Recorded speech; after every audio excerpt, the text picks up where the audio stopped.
मांजलपुर का सरस्वती कॉम्प्लेक्स, जहां से अलवा नाका तक की जो सड़क है उसके ऊपर गड्ढा पड़ गया है।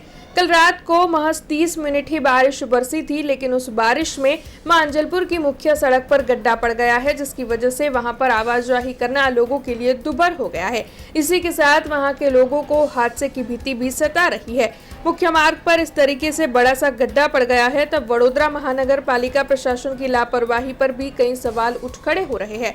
हर साल सड़कों पर इस तरीके से गड्ढे पड़ जाते हैं, जिसके बाद उनकी मरम्मत का कार्य करवाया जाता है, लेकिन फिर अगले साल गड्ढा पड़ जाता है। तब आखिरकार ये किस तरीके की कामगिरी करवाई जा रही है, अब यही सवाल हर कोई उठा रहा है। साहेब, आ माजलपुर सरस्वती ચોકડી થી અલવા નાકા તરફનો વિસ્તાર છે અને આ ગોકુલધામ સોસાયટી છે, એની સામે એક મોટો ભૂવો પડ્યો છે, જેમાં એક્ટિવા ચાલક જો ચૂકી જાય તો અંદર એક્સિડન્ટ થવાનો ભય રહ્યો છે। એટલે આ લોકોએ કોઈ કામ પ્રોપર કર્યું નથી વ્યવસ્થિત, એનો મતલબ એ થાય ને સાહેબ। આ છે સાહેબ 100%। हमसे जुड़े रहने के लिए हमारे YouTube चैनल को सब्सक्राइब करें और नई वीडियो की नोटिफिकेशन के लिए बेल आइकॉन को दबाएं।